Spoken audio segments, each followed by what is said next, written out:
High, welcome to my channel. যাদের গাছ ধরো বড় হচ্ছে না, গ্রোথ নেই গাছে, তাদের জন্য আমি একটা দারুণ খাবার নিয়ে এসেছি। সেটা সবার কিচেনে পাওয়া যায়। সেটা হচ্ছে ভাতের মাড়। সেটা ভাতের মাড় গাছে দিলে গাছের কিন্তু গ্রোথ খুব ভালো হয়। আর এটা ন্যাচারাল, কোনো কেমিক্যাল নয়, আর সবার ঘরেই পাওয়া যায়। তো ভাতের মাড়কে ডাইরেক্ট দেওয়া যায় না, যেহেতু ওটা গাঢ় হয়। তো এটাকে হাফ বালতির ওপরে জল নিয়ে ওটাকে পাতলা করে, যেসব গাছে ধরো গ্রোথ হচ্ছে না, যেসব গাছে ফল এসছে, ফুল এসছে, সেসব গাছে, ফুলের গাছে, যে কোনো গাছে এটা দিলে গাছের গ্রোথ খুব ভালো হয়, গাছ ন্যাচারাল পুষ্টিটা পায়।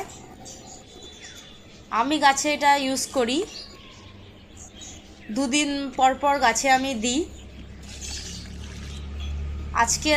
আজকে ভাতের মাড়টা আজকে দিই না, সেটাকে কারো রেখে দিয়ে সেটাকে কালকে দিই, সেটা আরও বেস্ট রেজাল্ট হয়।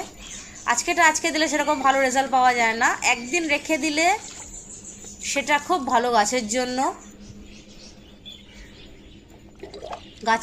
এইটা গাছে ব্যবহার করলে গাছের গ্রোথ যতটা ফাস্ট হবে, তোমরা রেজাল্ট দেখতে পাবে। দুদিন পরে তোমরা দেখতে পাবে তোমাদের গাছ বড় হচ্ছে। আর সবচেয়ে ভালো রেজাল্ট দেখা যায় লাউ গাছ, কুমড়ো গাছে সবচেয়ে ভালো রেজাল্ট দেখা যায়।